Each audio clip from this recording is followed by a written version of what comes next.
I almost went to medical school on 3 different occasions throughout my life. Once right out of college and a couple times when my children were younger. And I would always say that I had a calling to serve others. And just to know how it would end up for me, that I would be able to finally do that. It really started from when I was a real young kid with our pediatrician, Dr. Reedy. I can still remember him coming to house calls at our house. And taking care of me. I was somewhat of a sickly kid when I was younger. And then as I'll talk, there's a few other things that for me, I would almost say it was kind of like the universe calling out to me. But I always had an interest and a background in nutrition and physiology, and had some experience at a younger time helping run a chain of health clubs where we set up exercise physiology and kind of complex nutritional programs for people way back in the day before it was vogue. And from a personal standpoint, I did that because I was an elite level cyclist and triathlete in my early 20s.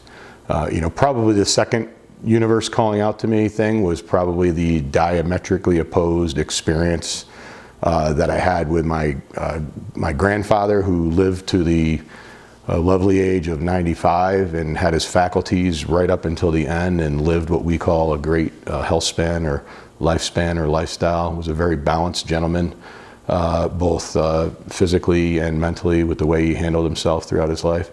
And then on the other end of that spectrum was the awful experience of my father, in essence, dying in my arms at the age of 56 after several failed attempts to resuscitate him in our home. I saw him suffer from a lot of chronic stress, a pretty poor diet, early use of statins at a very high dose back when statins first came out. So from my perspective, I thought that lesson would be at another point where maybe somebody was trying to say to me, wake up, you need to follow what your calling is. And then I went through an awful thing in my early 50s where I weighed 255 pounds. I was on 4 different medications. I was in a job in an environment that I didn't really want to be in. I was stressed out. I was full of anxiety. Besides the regular prescription meds, I was on other over-the-counter meds to try to offset IBS and IBD and just a whole slew of things that you would expect. And the final culmination of that was several years back when I got a cancer scare. And knock on wood, thank God I did not have cancer, but I had basically everything else you could have going on with you from a gastrointestinal standpoint that would be cause for concern.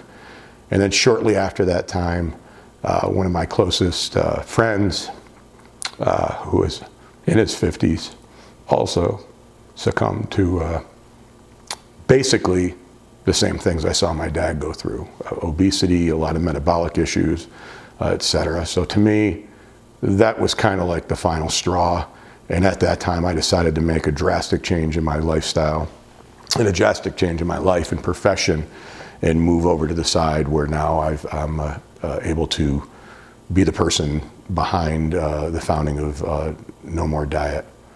I went through a personal discovery as well, is that as I started to do some research around transitioning my life and starting down a path of education towards the medical side of things, I started seeing what was happening with families, that their typical response was,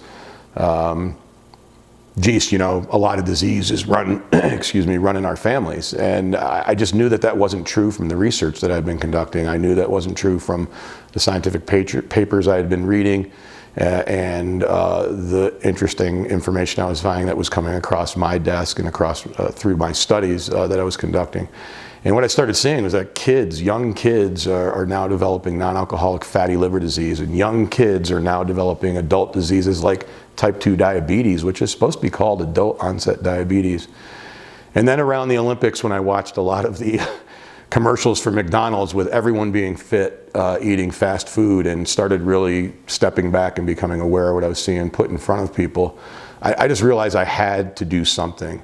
And it was shocking to me that there's just so much information out there on various diets. There's no lack of information of diets that are out there, or lack of information of what someone thinks that you should do because maybe they're trying to sell their particular supplement line or magic pill or potion or their diet guru program. I mean, geez, there's every day there's new stuff coming out. So we don't have a lack of information issue because we know that's not worked, since over 70% of the people can now be categorized as obese. And as I learned that 75% of the deaths, approached 2 million in 2018, were really attributed to chronic diseases that are largely preventable because of lifestyle and diet. I just knew I had to do something, and what I found that had worked for me and others that I was working with, and learned that if you want to be effective, what you really need to be able to do is teach people how to change, teach people how to transform. We don't have a lack of information problem, as I've already said, and we certainly don't have a lack of willpower issue here in this country. We've got a lack of people making good decisions about their health, and I knew that with No More Diet around the framework that we were going to build, that was the best path we could go. And that's really what we founded No More Diet on.